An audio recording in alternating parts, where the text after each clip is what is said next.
Today we're going to draw with crayons and then use watercolor. If you don't have watercolor, that's okay. You can finish the color with crayons, color pencils, markers, anything that you have. When we draw with crayons and then use watercolor, it creates a resistance, or it doesn't allow, the lines don't allow the colors to mix on our paper as easily as when we're drawing with a pencil or a pen. So today, when I start drawing my castle, I really want to be creative and think about different levels and heights on the castle. And I also want to be thinking about all those interesting details from this imaginary castle. If you would like to include knights, princesses, kings, queens, any sort of characters in your work, you are welcome to do that. You are the artist. I'm going to get started with the main part of my castle, and I'm going to be creating these details at the top of the castle. I forget what those are called. They might be called ramparts. I'm not an expert on castles or medieval architecture. I'm going to draw a large gate, and then I'm going to put these bars, because this is a castle that is being protected from any invaders. I don't really want to put any windows down here, because that would defeat the purpose of a castle. But I do want to draw some lines that are going to show the different pieces of stone that are used to build the castle.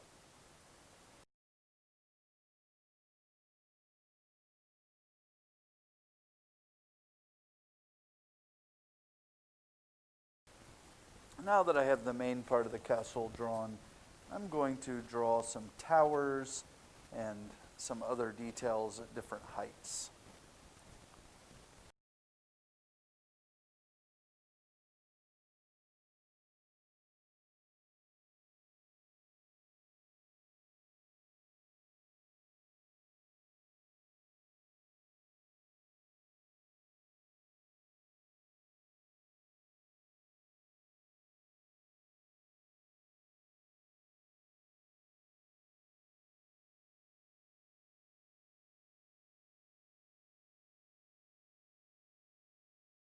Back in the distance, I've drawn some green lines to show the tops of some trees, and then I drew this lighter line in the back to show the back part of the castle.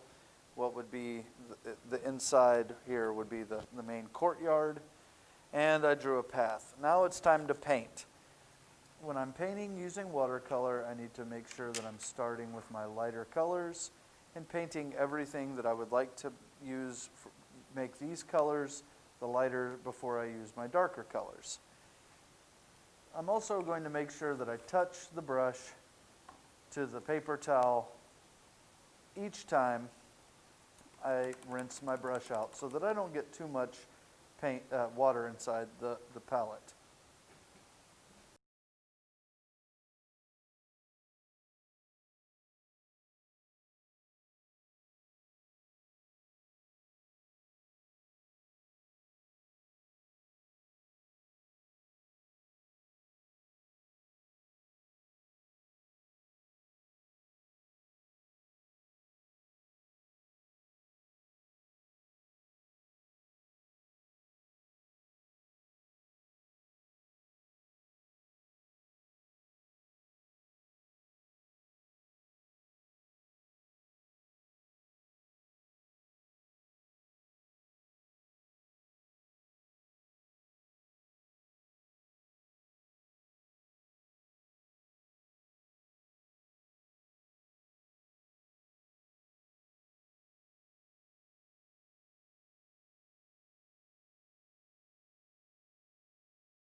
If there's ever any part of your painting that looks a little too wet, you can find a dry part of your paper towel and just gently dab on top, and that will pick up any extra water that might be sitting on top of your painting.